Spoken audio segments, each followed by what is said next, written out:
Mother Knows Death presents External Exams with Nicole Angemi.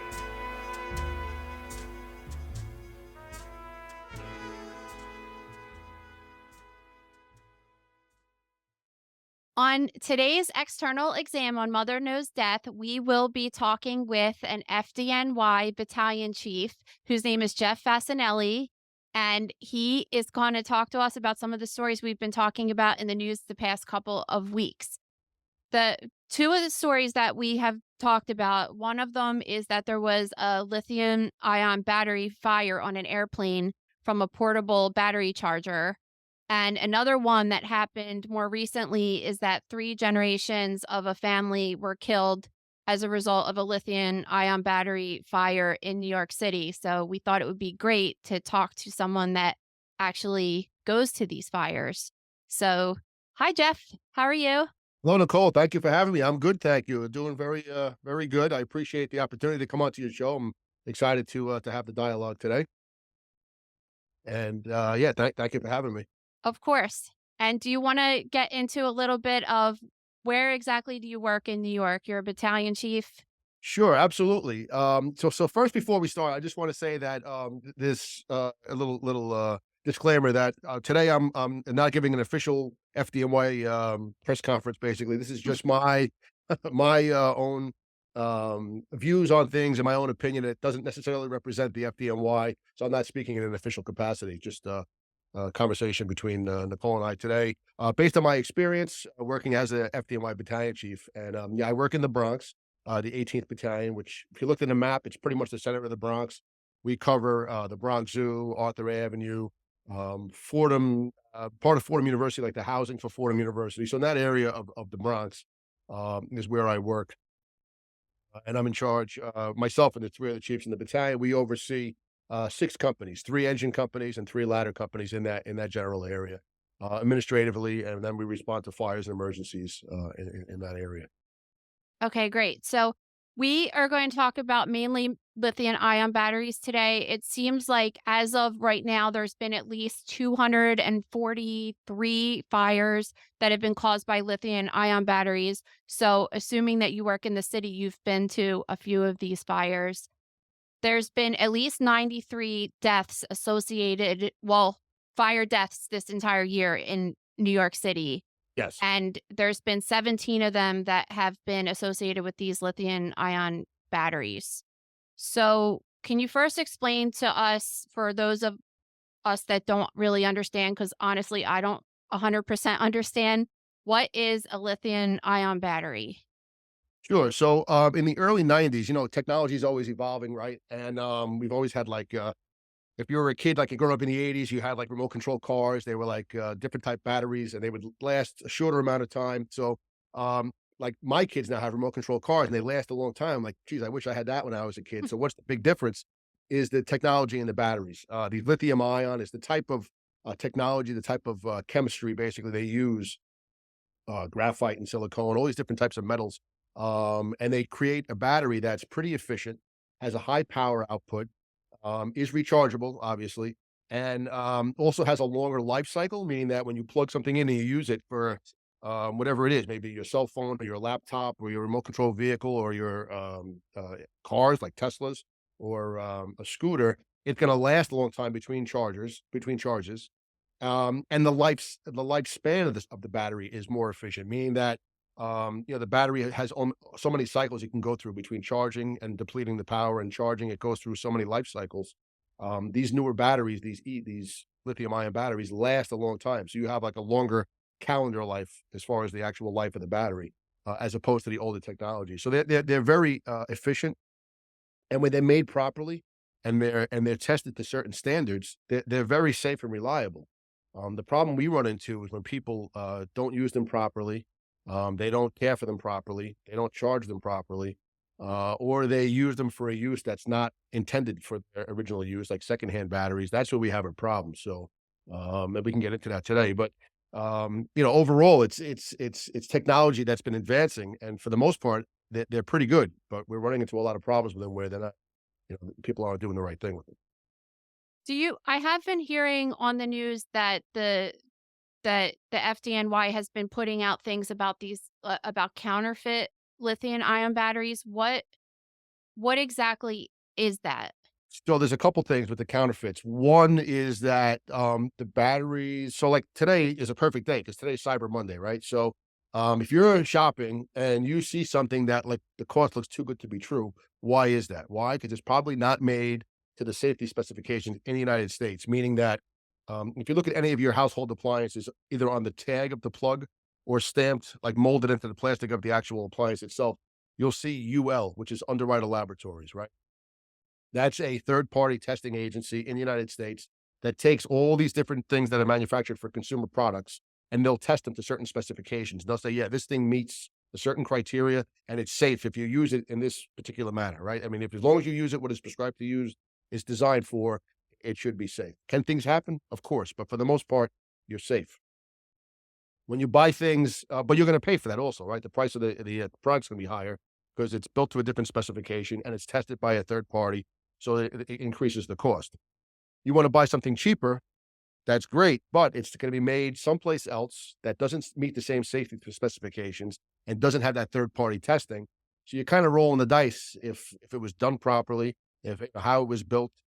So, that's where you run into the counterfeit batteries. It's cheaper. So people want things quick today and cheap, right? I wanna go online, I wanna order something and spend $50. Okay, great. Well, I'm not gonna spend $200 on a good name brand quality one. I'll spend $50. It works the same.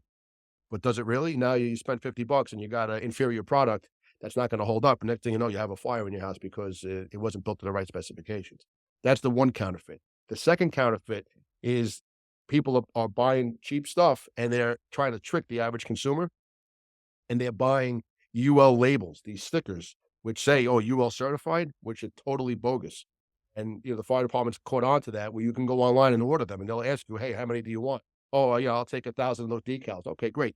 They'll print them up for you, they'll send them to you, and now you just slap this sticker on, so the average person goes to a store and looks at, like, it was big with the power strips for a while. You have the power strips you plug in, they'd put fake stickers on them and say, "Oh, this is good, it's UL approved." Meanwhile, those are all bogus stickers they're putting on there, and you're buying a piece of junk basically, and you have 5 things plugged into it. Next thing you know, it's smoking and overheating, and you have a fire because and that's what like the power strips, that's how it started. Now they're doing it with these, batteries, these different devices, and it's a problem. So they're onto it, and they're searching, they try to confiscate things, and they're working the FDNY is working with a lot of different agencies, consumer protection agencies, the trade commission, where people, and also people that are importing and exporting stuff from other countries. There's a lot involved to it, and there's politics involved, obviously, but, it's a big problem. So that's scary for that. This is why this is a problem then, because the average consumer, how would you really know? You know what I mean? Like if you order Yeah. something on Amazon, I just had something like Gabe will tell you about this. You're friends with my husband, by the way, who's Yes, also a firefighter. That's how you guys know each other, through Leadership Under Fire. absolutely. So we're gonna just make fun of Gabe this whole episode, but Sure, okay. I bought I bought a weed whacker for out front just because we have a really tiny lawn, and I just got, like, some little shitster on Amazon because I was like, "I'm not gonna." He kept saying, "Get the DeWalt one," and I was like, "No, I'm not paying for that, I'm just gonna get this." I did, and I got this crappy one on Amazon that was only, like, 50 bucks, and he went up to me and was like, "You can't leave that battery plugged in because these are the Absolutely. kinds that are a problem." Absolutely. Yes, yeah, without a doubt. Like, you get the DeWalt one, you're paying more for it, but the charger, it's definitely listed and labeled for its use. You'll look on there, it'll have a UL certification on there for the batteries and the charging unit itself.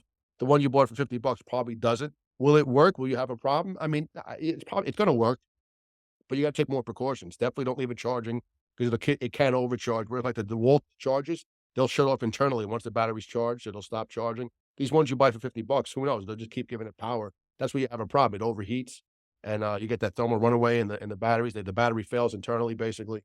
Yeah, definitely. That's why, don't I wouldn't even charge it, like, in the garage, charge it, and then unplug it and keep it out, keep it, unplugged because you could have a problem with it. Absolutely. So, So I think you're saying then maybe it's just like these off brands that are mostly of concern. That is a problem, but it could be the name brands too, because people use them. So let's say you have the DeWalt, right? And then the charger broke or there's a problem with it. They'll buy like an off brand charger, or they'll use a charger that doesn't necessarily, it might fit, the plug might fit, but it not necessarily is made for that. So when they use different chargers that aren't made for the original tool, that's a problem. Or people take batteries apart and they'll use them and repurpose them into other things. That's a problem because it's not the original design. And like these safety standards are all predicated on the original design and use of that. So you buy something, that weed whacker, right? It's designed for a specific use. If you take that apart and use the parts for something else, well, you kind of voided everything because it's not designed for that. Like I'm say a DeWalt one. So that's where people run into trouble. And it happens a lot with these e-scooters and e-bikes because they use them all the time and they want to fix it themselves to save money. And they'll use parts from other things to fix them. Uh, and it's a problem. That's one of the problems. Yeah, it's like now you're scaring me a little bit Yeah, no, no, about no, I don't get to scare. It's reality. I all mean, these like little gadgets I have in the house and stuff. All right, so how long have you been an FDNY firefighter? so this coming February will be 23 years. I was hired in February of '01. So basically 7 or 8 months before 9/11. Okay. Oh, really? So you were Yeah. working there during all that? I was, yeah, I was. Well, so I wasn't actually working that day. I was off that day. That was a Tuesday morning. I worked on Sunday. I was supposed to go back in Wednesday, but we all got called in obviously that day.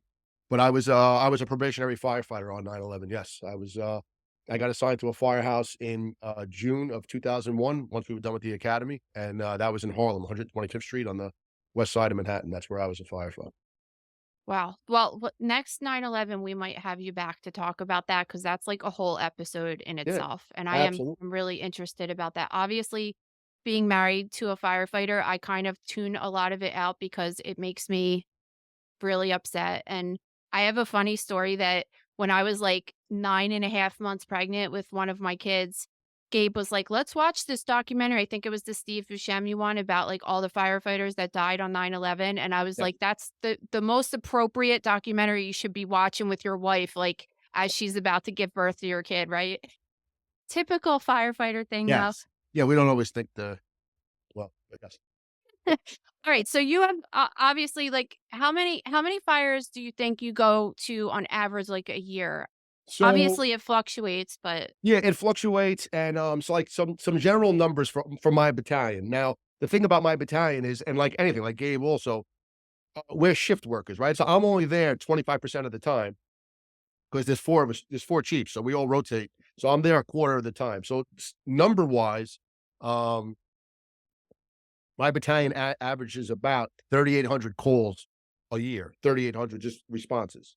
wow. Out of that year, out of that 3,800, I have written down here about 20. I'm rounding the numbers. About 2,600 of them are like are non-fire emergencies.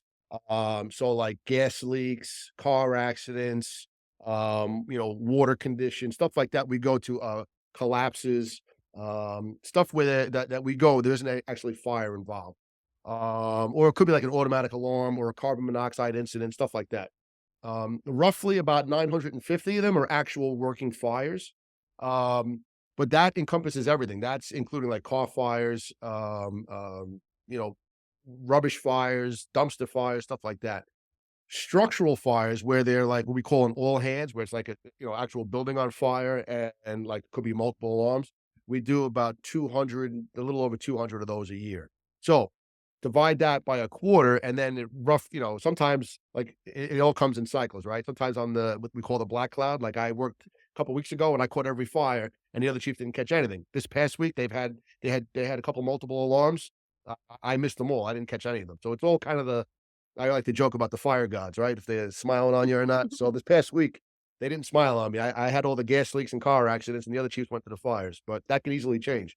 So, Yeah, and so if you're those are some anything rough like numbers. Gabe, you get like bummed out when you miss the fires. I It's don't like like it. Yeah, I come in, I'm like, "Oh, I missed." Like I worked at 24 on Wednesday. I came home Thanksgiving morning. I got home, and like an hour later, I saw one of the chiefs texted me, "Oh, we went to a job." I'm like, "I missed it by like an hour." So, whatever. I mean, I don't get too mad because there's always another fire coming in, but, here's what I've done. Here's my own thought process over the past 23 years is like, I don't wanna see anybody have a fire, right? I mean, it's somebody's worst day, right? They're losing their house or whatever's on fire, or there could be a loved one getting hurt or worse. So I always say in my head, listen, I don't want to go to a fire, but if it has to happen, I just hope I'm working for it, right? Things happen that are out of our control.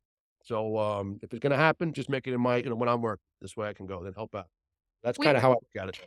I feel the same way about autopsy, right? It's just like it's obviously it's someone's worst day, they're dead or their family member's dead, but Absolutely. for me it's just it's great, like it's science, it's learning, it's education. So Right. a good You want day to be for me is a bad day for you, right?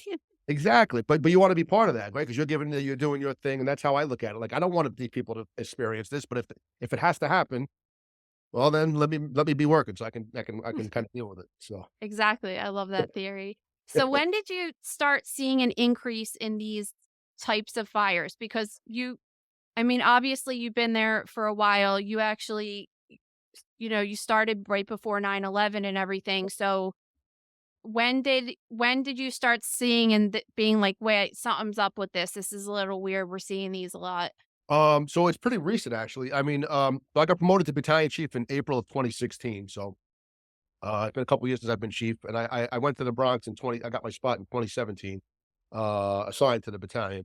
So I've been there for a little while, and I really think. I mean, I don't have firm stats, but I really think it was probably around the pandemic is when these things started popping up, and we saw an increase, like around like the end of 2020, 2021 for sure, 2022, and it's been on a steady increase since probably early 2021 with all these lithium ion battery fires. And I personally think New York City, number one, because it's so dense, obviously, so population. But I really think it came out of the pandemic because, I mean, think about when you're in the pandemic, right? Everybody's home.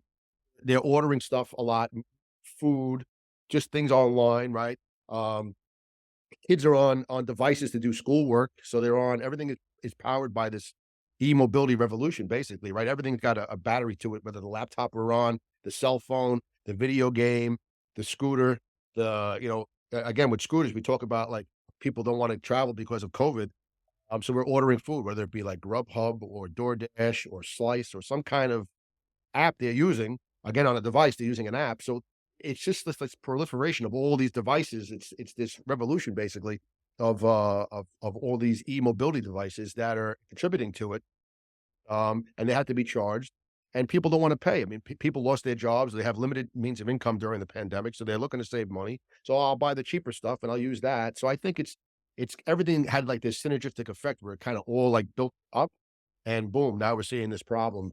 And again, in New York City, it's because, hey, listen, there's so much here already, people and devices that I think just by the sheer numbers, and people are always looking to cut corners with stuff. I mean, we see it all the time in the Bronx where they have scooters all over. They're in the hallways. They're basically setting themselves up for failure because of what they're doing. Their practices, like, right, if you had a scooter and you lived at your house and you kept it out in the backyard or in the garage, if it went on fire, yeah, all right, you take out your garage maybe, or maybe it's an isolated thing.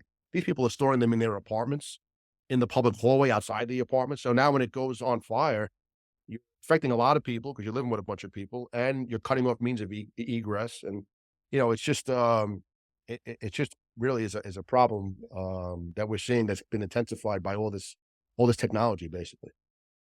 Yeah, it is something that's really interesting because prior to being married to a firefighter, like I'm just like an average person. I don't really know how things work, and it's really interesting because like in Gabe City, for instance, he hasn't had one fatality in his city due to a lithium ion battery, at least this year anyway.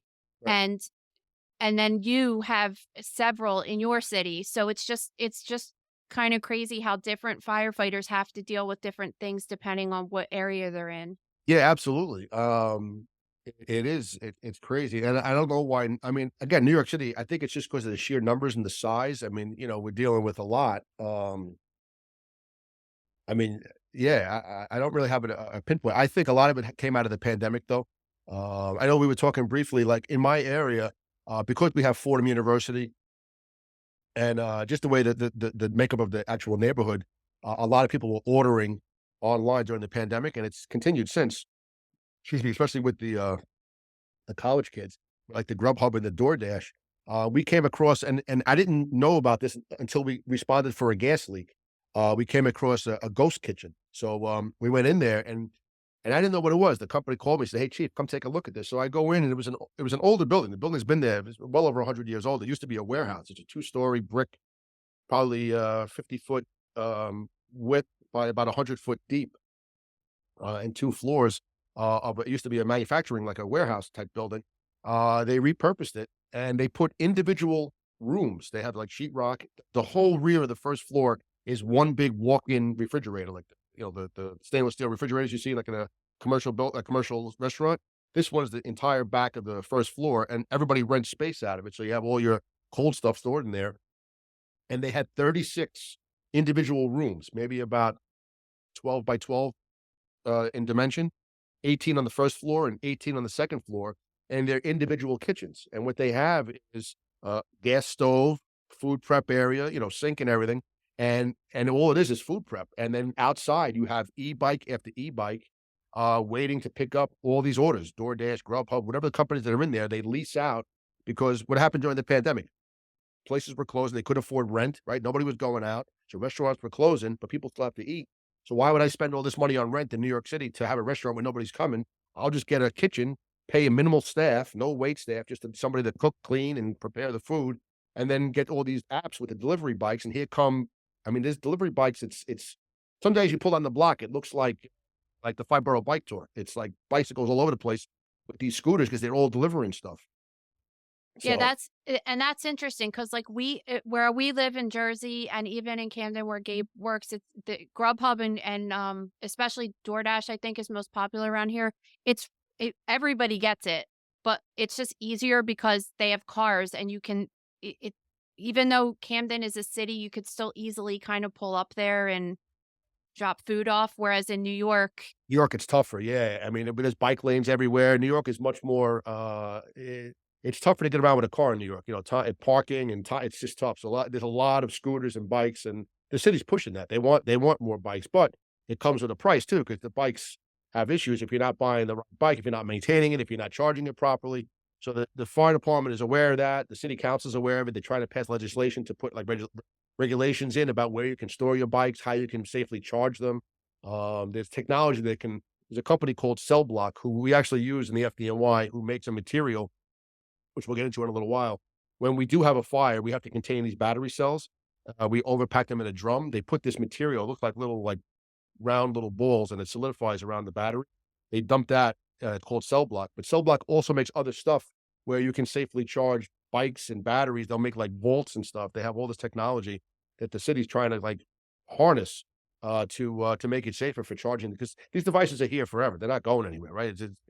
Hopefully the technology will get better to make it safer, but nobody's gonna get rid of their cell phone or their laptop anytime soon, or their scooter and stuff like that.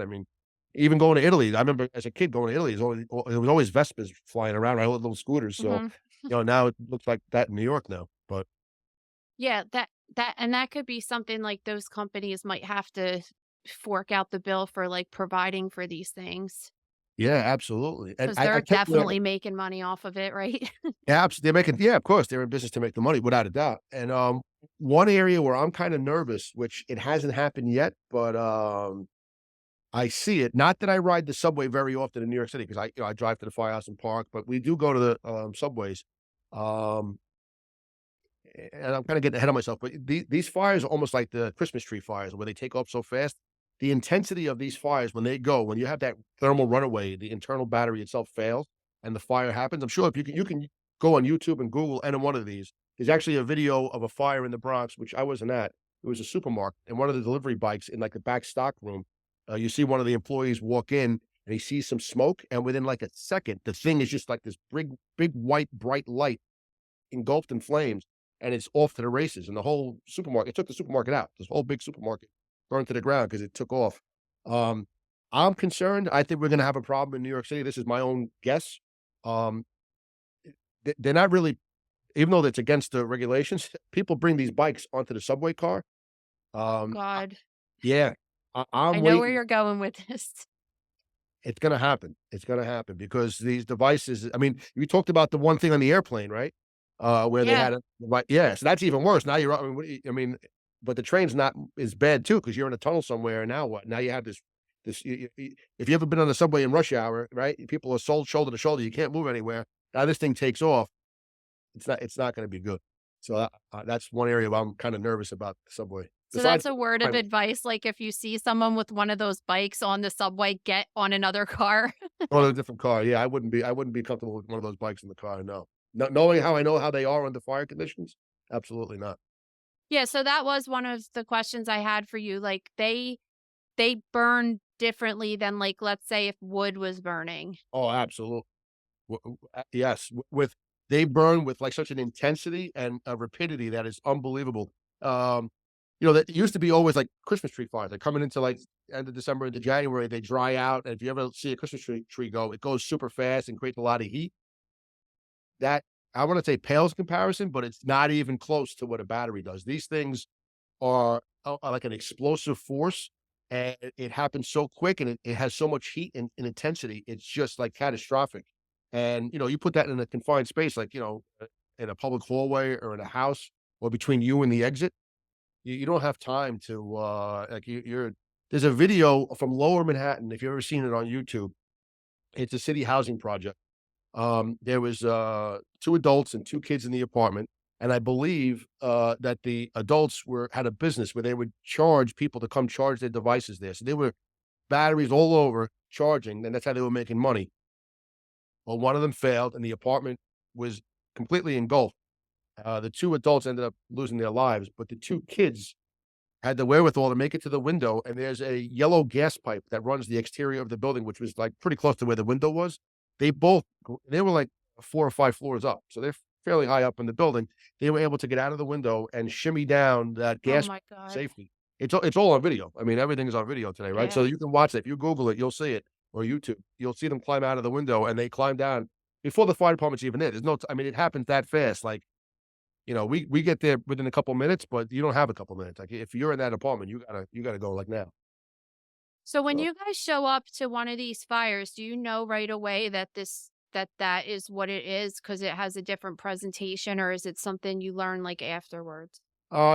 Usually it's afterwards, although I do pull up to fires where, like, the fire's pretty well advanced, and, I work in a populated area, so it's not like there's, like, a delay in discovery of the fire. Everybody has a cell phone, so, fire out a window, people are calling, we get, like, multiple calls, people are calling right away, so it's usually discovered fairly quickly as opposed to working in a remote area where it could be burning for a while, nobody reported it. I don't have that, everybody reports it pretty quick. So a lot of fires I'm coming to now are pretty advanced, but that's for a couple different reasons. It could be building construction, but these things tend to definitely make the fire go into its advanced stages a lot faster. Excuse me. So when I pull up and I see an advanced fire, it's one of my questions in my mind. Oh, I wonder if this is lithium ion battery. Then once the fire is knocked down and we're in there, we're doing our searches. We kind of have to determine cause and origin. We try to figure out if we know what happened. If not, we turn it over to our Bureau of Fire Investigation. They'll call me and say, "Hey, chief, we got a scooter or we got batteries and stuff."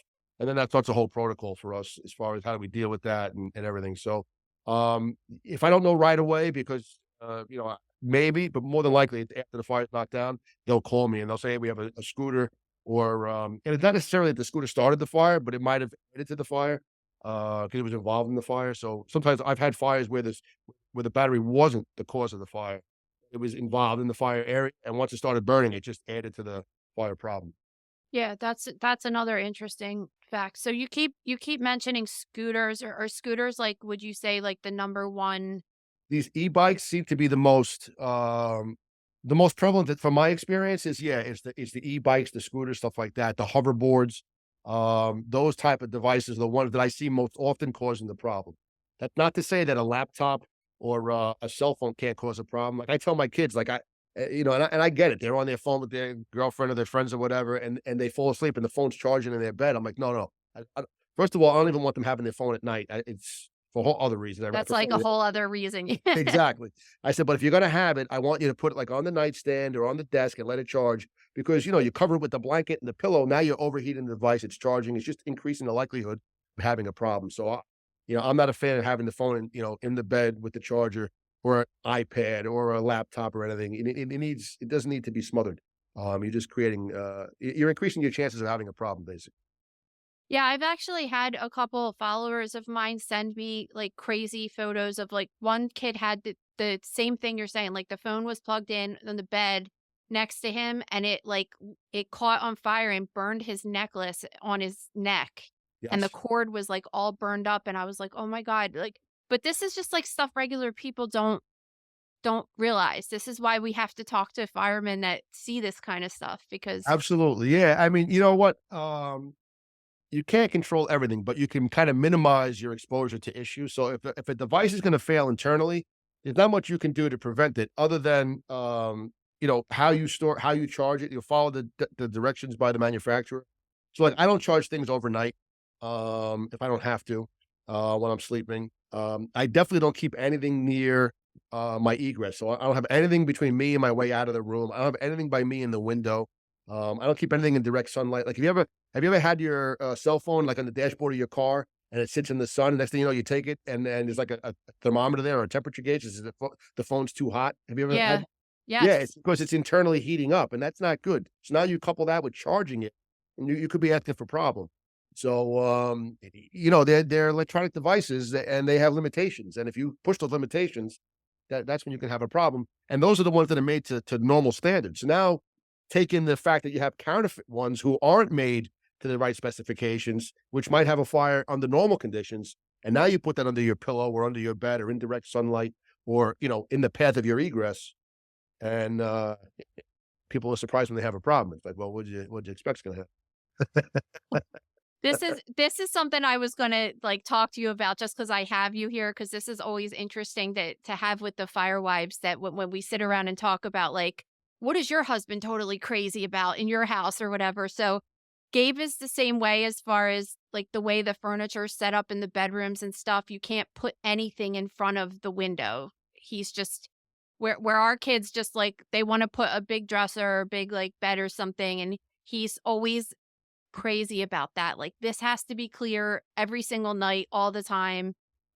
So what are some things in your house that you're like a little nuts about because of your experience? So, yeah, I agree with that. So first of all, no candles in our house. The only thing I say, all right, listen, if you want to gonna have a candle, I mean, in the house, a floating bath one, okay. So if it flips over, it's in the water, I'm okay with that.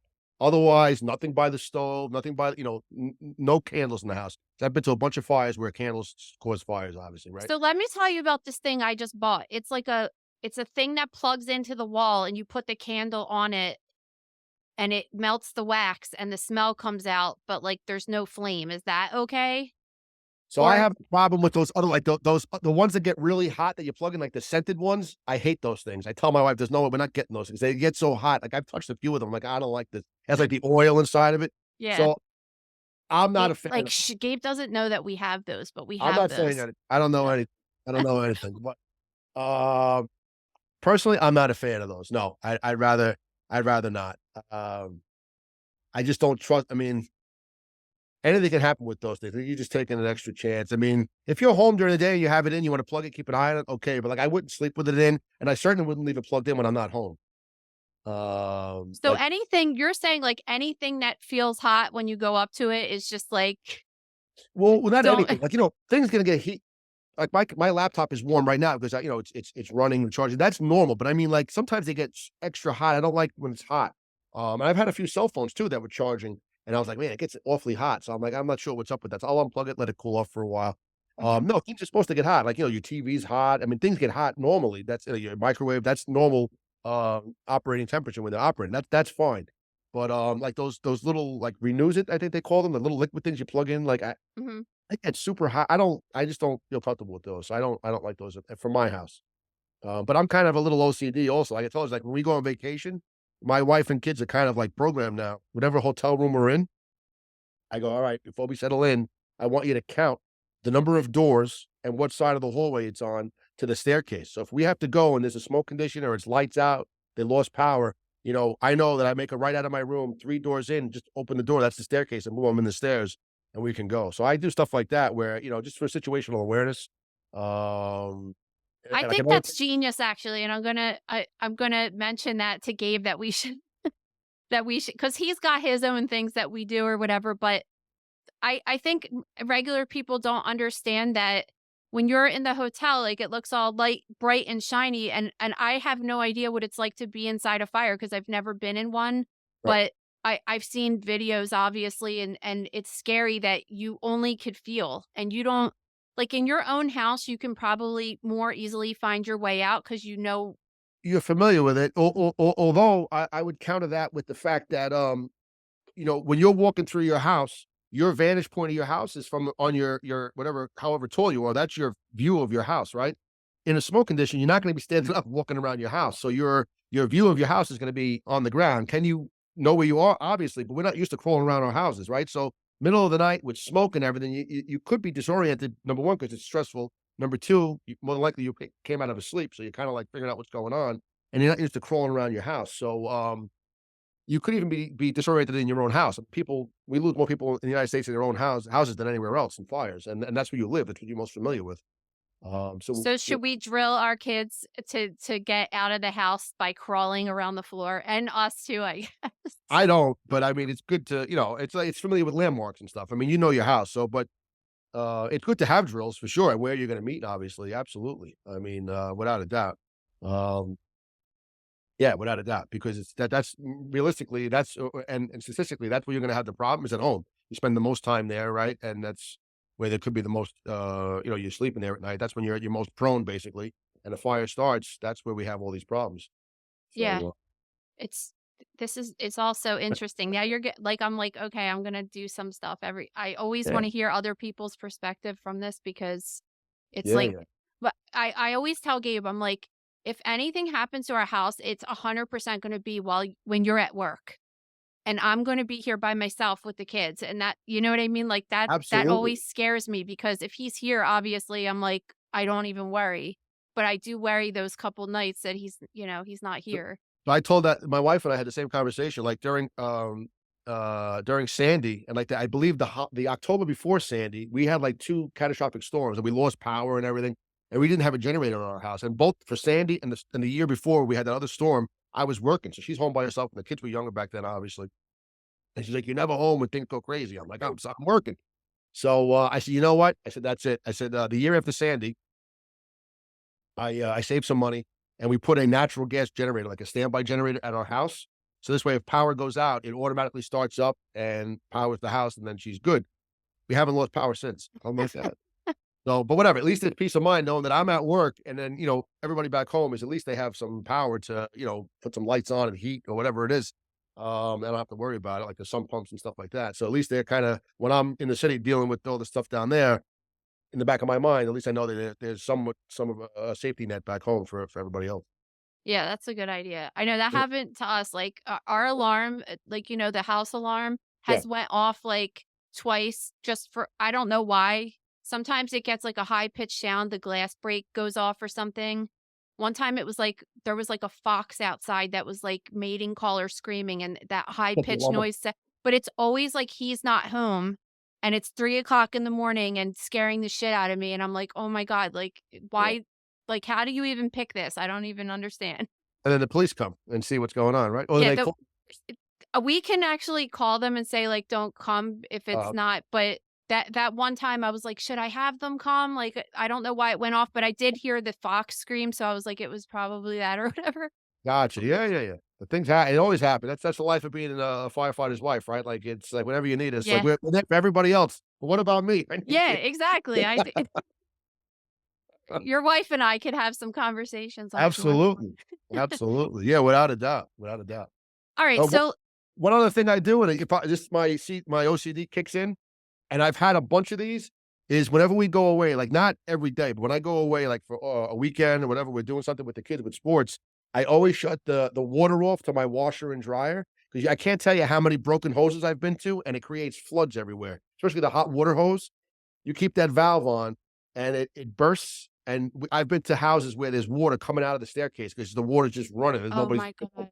Yeah, so I shut the valve off behind the washing machine because if it bursts, it's only a gallon or 2 of water. If that valve is open, until somebody shuts it, the water's gonna be running, so Yeah, this is like, again, things that just regular people don't think about. yeah. I know, Yeah. and that would be thousands of dollars worth of damage, like, Damage, plus your water bill's gonna be through the roof. It's yeah, probably that's true. gas bill because you're heating that hot water's running, yeah, so Oh my it's god. not good. This episode is sponsored by Artery Inc. Artery Inc. sells apparel and accessories to medical professionals, and they really have some awesome designs. They are a woman-owned company, and they draw all of their own designs, which is super cool, and it makes their company really unique. You always know when you're wearing something from Artery Inc.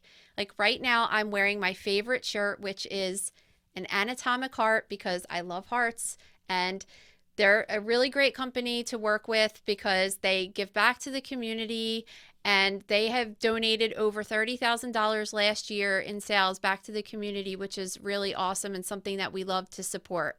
Now you can get 15% off of your order by using code LoveYourInsides23. And you could go to arteryinc.com to see more of their designs. They also make designs for nurses, doctors, but they make it for more obscure professions like pathologist assistants, which is what I am. And you can get 15% off of your order now. So check it out. All right. What? Circling back to our battery discussion, like what Yes. I guess, I mean, in a perfect world, like if you could fix everything, like what's the solution? Because where, let's say, for example, you were saying that we would put it like in our shed or something at our house if we had something like that charging. But like what, when you live in an apartment building, like what is the solution to Yeah. not having these things in buildings? So, legislation is one of the biggest things. You're not really supposed to have them in your apartments, right? So, New York City, they have their legislation now where they're saying so the landlords are supposed to post it and you're supposed to let you know when you rent there or you own. Like, you're not allowed to keep them in your apartment. So they're gonna have to come up with and they're doing it with city housing projects. They have these different programs where they're like safe areas to charge, and they'll give like docking stations that are outside the building or in a safe area or in a room that's made to contain a fire. It's gonna have to be through design and through legislation. And the biggest thing too is like and bigger than us, it's more on a federal level, I think, is with the trade. Like with, things are coming, you order something from, on Amazon from some foreign country, they don't follow the same regulations that we do. They don't have the same safety standards. So you're getting something cheaper from another country. That's on a federal level. We really can't change that locally. That's more of like international trade has to really get involved and say, listen, we're not going to accept stuff that's substandard. We're not going to even have it come into the And country. that makes you nervous with other things like blankets and like pajama. You know how like pajamas for kids are supposed to be Supposed like to be fire? family. Yeah. And Absolutely. like the cosmetics and stuff that have chemicals in them that we don't allow here. People get Scary. reactions. Exactly, exactly. Well, how many times do you see people go for surgeries in other countries that aren't allowed here, and they have problems over there? Like, there's rules and regulations in place for a reason, right? I mean, they're trying to protect our people for the best they can, and people want to circumvent that. The other big problem, though, is even if we enforce all this stuff, let's say we get the legislation in, and then the federal government puts these restrictions in place. That's great, but what do we do with everything that's already here, right? Because that's not gonna be, retroactive saying that, "Okay, now the problem's solved." Like, no, no, no, we're gonna prevent stuff from happening in the future by, not allowing this stuff into the country and having rules for it. But there's already how many millions of devices are already here? How many millions of batteries are already here? Well, that could be a problem. So it's not gonna solve everything because we already have stuff here. Um, if I had the $1,000,000 answer, I mean, I don't know, that's just part of it, I think. And I think a lot of it is also public education, like, teaching people what can happen to these things if you don't use them properly. If you don't, follow the instructions of how you're supposed to use how you're supposed to charge them, how you're supposed to use them. Don't use secondhand batteries, don't repurpose them. Know what a counterfeit, like, UL sticker looks like a fake sticker. If you're buying a piece of equipment that should cost a couple $100 and you're getting it for $50, that should be raising a flag like, "Oh, why is it so cheap?" Well, it's so cheap because it's probably not made the way it's supposed to be made. So, you know what I'm saying? Like, so I think a lot of it is with public education and how you, take personal responsibility for your stuff. Like, you know what? Don't charge things overnight. Don't charge things in the public hallway. Don't charge things, under your blanket or your pillow, while you're sleeping at night. So I think there's a personal responsibility on everybody to kinda, uh, you know, take precautions that can minimize your risk of having a catastrophic event with these batteries. I Yeah. don't think it's one whole solution. It's really good. Like this, hopefully like everyone in New York will just listen to this podcast and it'll just Wow, there's a feel lot. solid. Yeah, absolutely. I mean, just to make you aware, I mean, like, and that's awareness with anything, right? I mean, any type of public awareness just to be, Because people operate, they don't even know that this is a problem. People buy stuff and they do things every day, and they're like, like we were kind of joking before, like I'm not a tech savvy person, right? So like, my kids usually help me with stuff, but like imagine like a generation that's older than us. They're not used to even having cell phones. Now they don't even think about it. Oh, I got a cell phone. They're not thinking about, oh, it's charging, on my couch and it underneath the pillow when it overheated. They're not even. They don't even know how to use the cell phone. Some people like, oh, I'm not even trying to figure this out. So they're not really even think. That's not even on their radar, basically. Yeah, I mean, this is a conversation I have with Gabe all the time about, like we were talking about, this is like a completely different story, but I just thought you're gonna think I sound like an idiot, No, probably. But like I before I met him, I didn't even know there was a difference between professional firefighters and volunteer firefighters because I grew up in the burbs and we just had, I guess, well, volunteer all over. And another thing is like if someone's house caught on fire, I just always was like, oh, well, the fire burned it down. I didn't really realize that the firemen can really, if they're doing a good job and the response time is good, that their job is also to not only save people, but to protect the property as well. property. So sometimes we'll just be talking about that like things burn faster than they should or whatever, just because like somebody wasn't doing the proper thing. And I'm like, I try to tell him, I'm like, average people don't really think about that. They just think like the fire burned it down. It wasn't anybody's fault or, you know? Yeah, no, absolutely. I mean, there's things. I mean, but like there's things that we're hyper focused on it because that's what we do. That's what we see all the time, right? We get called to these emergencies uh, and we see it, but a lot of people take it for granted. Like they don't. It's not on their radar. It's like a blind spot for them. Like, oh, I just take it for granted that my house is going to be there, or I just plug my phone in and I just take it off and I go to work that day. It's just going to be working for me. But when things happen, like I said, we get called to all these things that happen. We see the negative effects of all these things, and I I mean, statistically, like I said, I mean, the numbers are creeping up. I think we said it's like 18 fire deaths, or 17 fire deaths this year from batteries, and that's trending upward. So we definitely have a huge problem on our hands. But I think if we're making people more and more aware of it, I'm hoping that those numbers will start coming down. I mean, we always have fire deaths, unfortunately, but we can't control. So I got to be measured in how I say this. In the profession that we all work in, emergency services, right? I look at like bad things happen, regardless. Like we try to save as many lives as we can, but still bad stuff happens, right? So I look at it two ways. I look at it the best way for me to reconcile these things is like my process versus the outcome. So I look at it. I have my training, my education. I drill with my firefighters. We do public awareness. We do all this stuff. We're going to work with the legislation to enact law to keep people safer. That's all in our process, right? We control our process.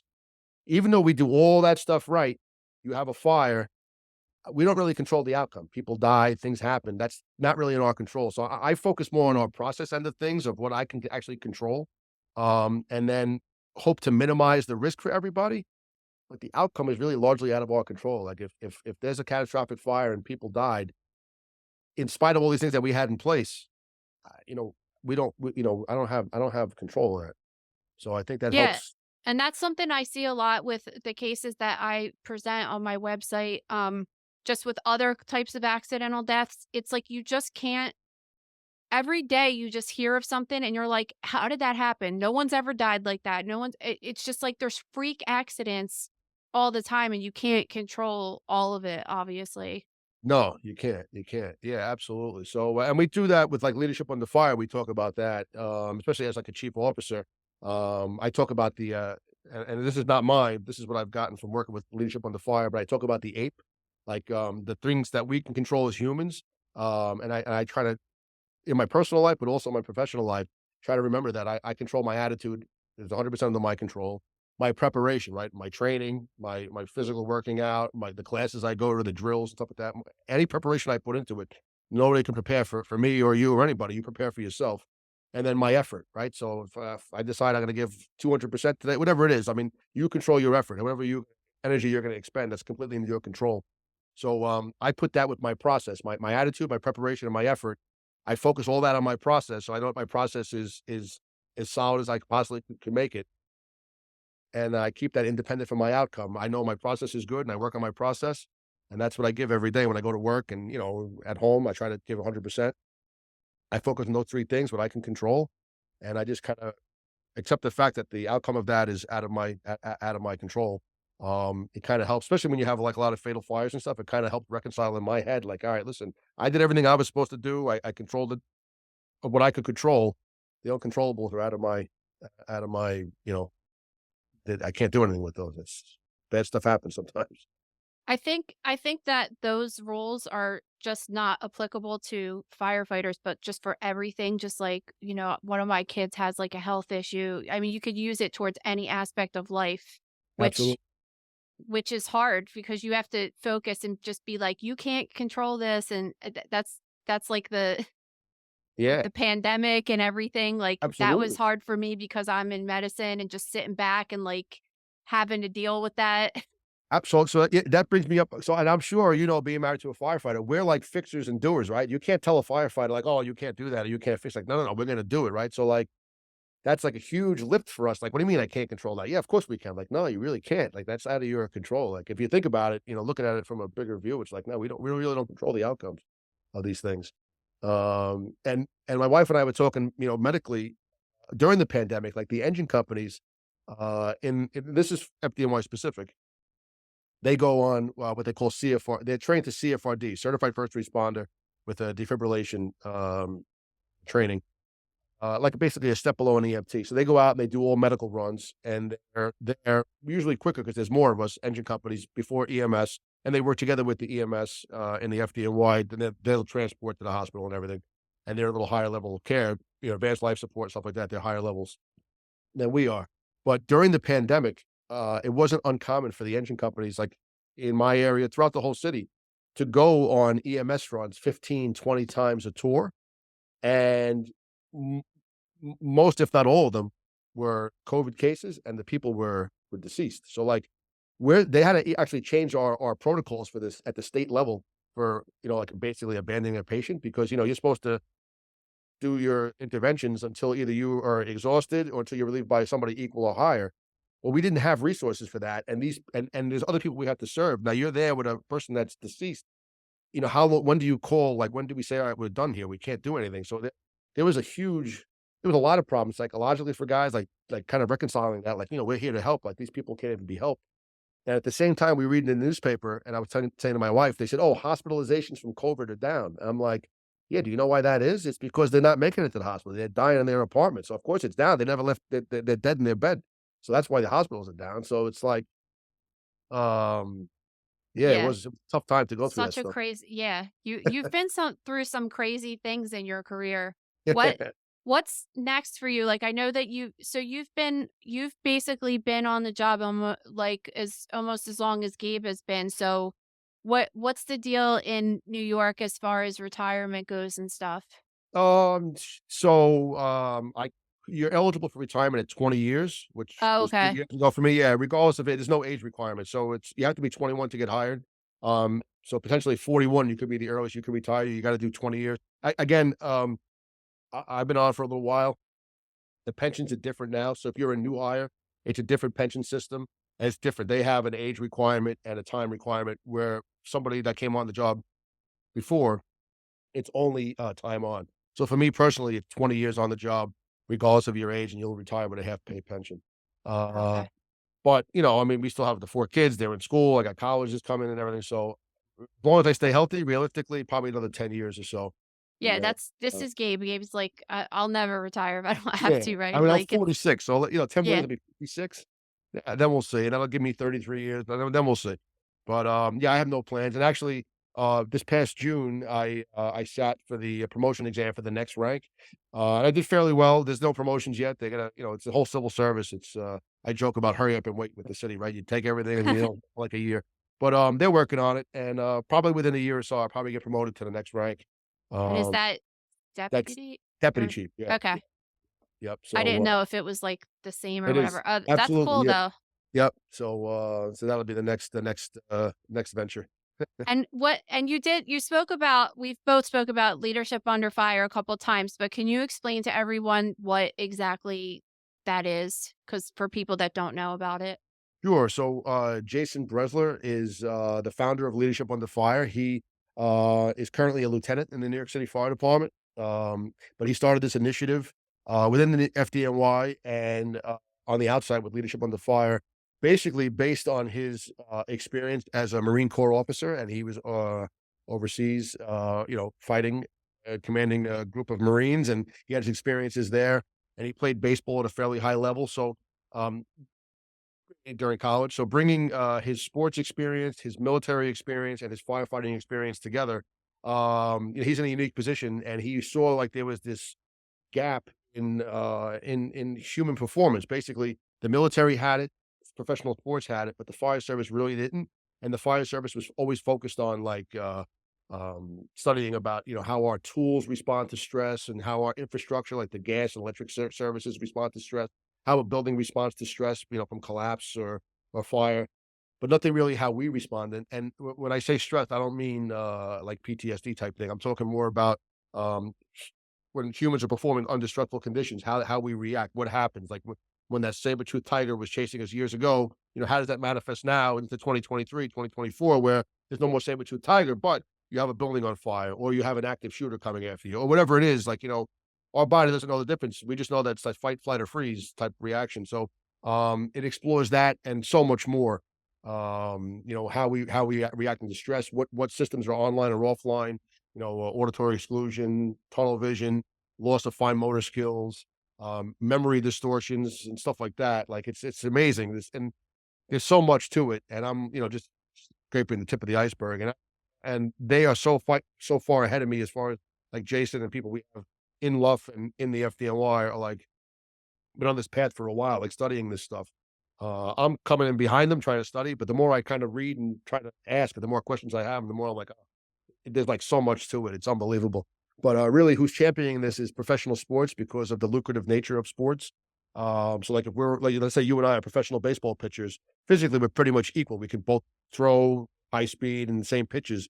But what differentiates us? It's really the mental game, and that's where they're focusing on in sports. And then, like in the high operative military world too, they do it too. Like the special forces people do that. So we're kind of like modeling it off them, but for the fire service.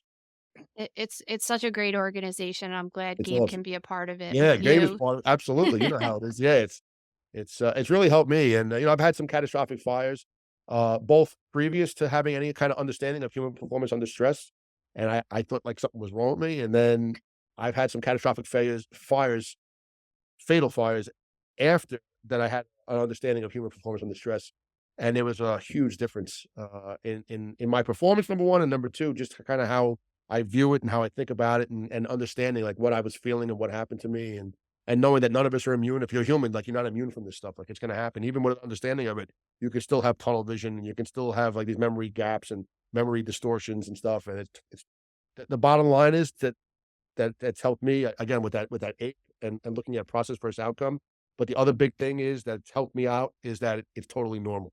Like, you're not crazy, like, you're normal. Like, you experience this stuff, yeah, that's because you're human and you're normal. And for me as a firefighter, as a chief, like, that kinda, like, is like, "Okay, yeah, hey, I'm supposed to feel that way because this is like, people are dead, I feel like crap, and okay, that's normal." Yeah, it's really crazy because it's like this it's the same kind of thing with I mean, obviously my job isn't on that level, although all I do is deal with dead people and horrible diseases and stuff, but nurses deal with it, Absolutely, police officers, EMTs, everything, absolutely. and we're, like, not designed any different than a person that works at Starbucks or that works in an office, so there Right. should be special tools for people that are dealing in heavy jobs like that, Y you know? y yes, and I think, one of the biggest things I got out of Luft too, and it's a kind of like a shift in your view of things, is, if you Google, like, mental health and, like, stress and, like, in all those areas, police, fire, medical staff, you're gonna see a lot bunch of stuff on PTSD, right? And that's real, and that's definitely something we have to deal with. So, being exposed to stress in the right way, you actually experience, like, post-traumatic growth. Like, so you're growing out of the experience. So, like, because you're doing your good work and you're helping and you're exposed to all this kind of bad stuff, you're kind of manifesting it inside, like saying, "All right, yeah, this stuff happened, but I'm focused on my process. I'm not really kind of independent of my outcomes, and we're doing all this stuff." You kind of grow out of it, and you kind of, I don't want to say you're immune from it, but it definitely builds up I guess is a tolerance the right word, where you kind of are, as opposed to an untrained person, like the actual, like, average civilian walking into this, be like, oh, this is terrible. Like, yeah, all right. But you know what? You kind of get like a growth out of it, where next time you go to it, you kind of know what to.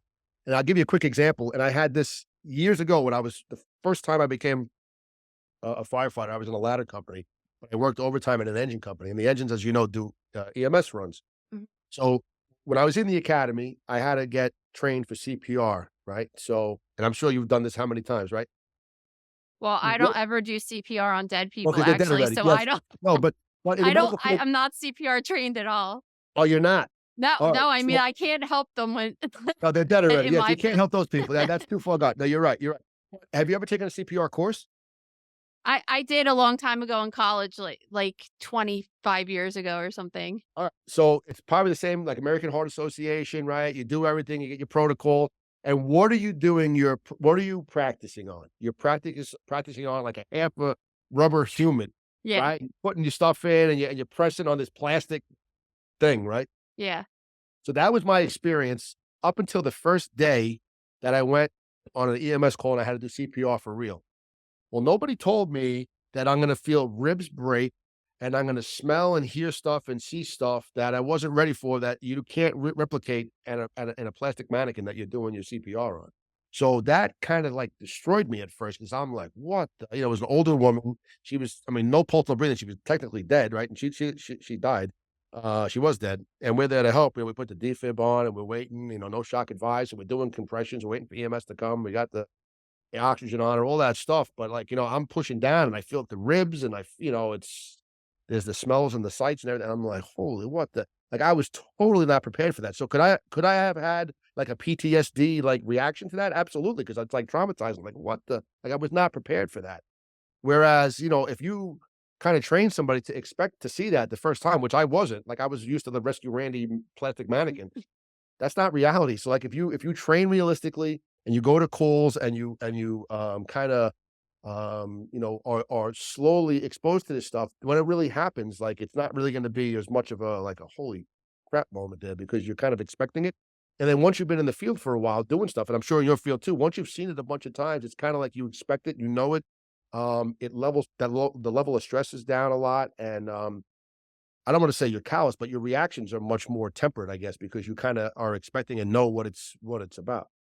Yeah, I mean, I can't even believe the transition that I had in such a short period of time, where I went from, like, the very first time I went to go see an autopsy, there was, like, 10 people in the room, and I was just like, "There's, like, a dead guy laying there," like, "Why is no one acting weird? There's a dead Yeah, person laying there," to, like, a year later, eating my lunch, like, next to a dead body, just like yeah. You nothing, just you know what I mean? Like, so you you know what I'm just trying to say, that you feel that. yeah.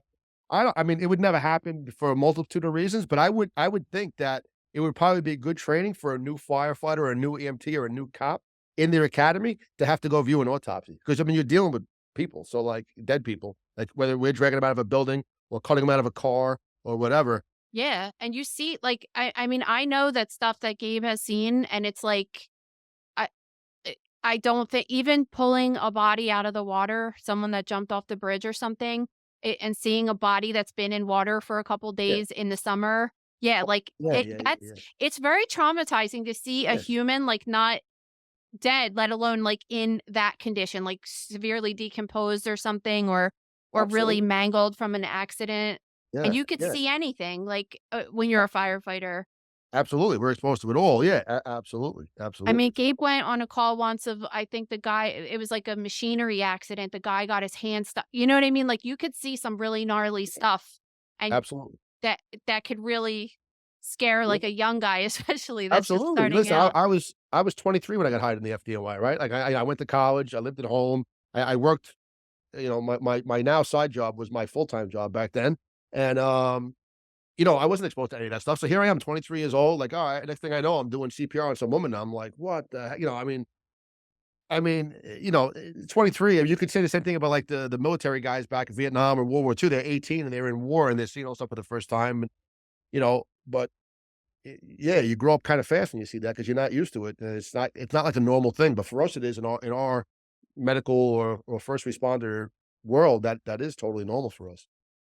Yeah, So it's interesting that you're married to a doctor too, because I'm like, you guys have the same kind of thing. There's like she has her experience with what she's seen in her career, and you have yours, and it's cool that you could understand each other on that level, you know? absolutely. So one of our first, real quick, not to go to that, but one of our first dates, she was doing her residency at Schneider's Children's LIJ out in Queens. Long Island. That's where she did her residency. I was going to pick her up after work for dinner. We were going to go out, so I went to she was doing her ER rotation back then. And, I'm waiting for her. She's, "Oh, come in. I'll be a couple minutes." I said, "Alright." So I come in. I'm sitting down by, like, the nurse's station, and these 2 guys walk in, like, suits, and they have the badge flipped out. So they're obviously detectives. So I'm like, I didn't think anything of it, but they went into the same room where my then girlfriend was, my now wife. And, she comes back out. She goes, "Listen, you might wanna call and make the reservation later. We're gonna be delayed for a while." I'm like, "Alright." So long story short, she had, like, a child abuse case. Somebody came into the ER. She saw some signs, and she mandated reporter. She made a phone call like, "Hey, no, this is no good." And the cops came, and the detectives took information. So, like, that was all new to me. I didn't know anything about mandated reporter or anything. I was probably 24 back then, 24 years old. I'm like, "Yeah, alright, let's go out to dinner." And then she's, "No, I gotta do this." And I'm like, "What's a mandated reporter?" Like, I didn't know any of that because that's not my world. Like, some same way these people don't know about these batteries, same way I don't know about being a mandated reporter. I'm like, what are you talking about? You have to." So, yes, so from the get-go, from our earliest days, like, both our worlds kinda, like, matched together, but, like, I didn't really understand her world, she didn't understand my world, but now we're kinda, even though we're on the It's same team. Yeah, and it's just cool though when you have like imagine if she was dating a guy that had like an office job. It's just not that you can't you have to be able to vent about like really heavy stuff, and it's just Abs easier when someone could understand that level of absolutely. experience at your job. You know, Yes. it's not like it's just It's not really lost on you, absolutely yeah, not. You got exactly. it. Yeah, without a doubt, without a All doubt. right. Well, thank you so much for being here with us today. We're definitely going to have you back to talk about 9/11 because Yeah, my I'll pleasure. have to mentally prepare for that because Yeah, yeah, yeah. you know how that's another thing we could talk about is just how when you work in a really heavy field, how you totally compartmentalize things and like shut that part of your brain off. Yeah, And absolutely. I like to think of my husband as like sitting around the table at work and watching TV and eating a lot of like Spanish food. That's what he does I when he's think at work. So I don't like to think about what all he the other stuff. actually does. Yeah, yeah, and it's interesting, next time we talk, we could talk about that, but, like, we talk about this in Luff and in the FDNY, like, we're wired to think that we're in different silos, like, what happens at home happens stays at home, and what happens at work stays at work, and never should those 2 worlds meet. But, reality is that's not the case. Like, you get stuck in traffic coming to work, or you had a fight with your spouse before you come to work, it's obviously gonna impact your work environment because we're human, right? That's you carry that with you. Or if you go to a traumatic fire or you deal with some stressful thing at work, when you come home, you know, now you're dealing with the kids and your spouse, it's like it's not gonna take that much to kinda, push your buttons because you're already at that elevated level. Even though we like to think we separate stuff, I don't think we're really good at separating stuff. It's kinda No, no, for sure. we bring things I back and forth. Yeah, and the person that's married to you has to really be able to maneuver that the best, right? I'm Absolutely. getting better at we've been married almost 10 years now, and I'm like, I'm getting Yeah. better at it, but yeah, Right. it is. And he's had a couple really hard days at work that have been hard on all of us really for months afterwards Right, because and you feel it when he comes back. You felt it, right? You know something's not yeah, yeah. oh So yeah. the idea of 2 the work stays at work and home stays at home is like that's not reality. And he has the task force too, you know, he went to Miami when the condo collapsed. He was Yes, there yes, yes, for yes. at least a couple weeks, if not a month or longer. And when he came home, you know, you have to think, okay, like, and I know because with this is what's cool. Like, I know what he just looked at and smelled for the past couple weeks. Yep. So you know, like I'm able to really visualize that how horrible it was doing that, you know, whereas another person might not understand because they don't A know, you know. abs absolutely, but the flip side of that too is that you now I mean, you're used to him being gone for 24 hours, and okay, no problem, we can figure that out, but now he's gone for 3 weeks. That puts all the stress at home on you. Yeah, well, whatever. That's Yeah. No, I but feel like it it's a small contribution to society, right? For but the it's work he still was doing there. yeah, but it's not a lot of spouses don't see that sometimes, and it's harder on, like, the marriage too, because it's like, "What do you mean you're gonna be gone for 3 weeks?" Like, so it's good that you are understanding of it. What did they say? Absence makes the heart grow fonder. Exactly. It's I don't true. know. That's also a problem when I retire. I don't know. I mean, she likes having the bed to herself 2 nights a week. So I know. It's like we have this whole other life when Gabe's not home, you know? Like we eat like cereal for dinner and it's just like we like different. watch, yeah, we'll eat ice cream in bed and watch like trashy TV shows and Yeah, it's different. but It's yeah, when different. he retired, but he's never going to retire. Even if he retires as a firefighter, he's getting another job right To do away something. because I'm going to make him get another job right After away. you go crazy. I know. I know. Exactly. All right. Well, it's so great talking to you. Thank you so much. Thank you, Nicole. I really appreciate the opportunity. Thank you so much.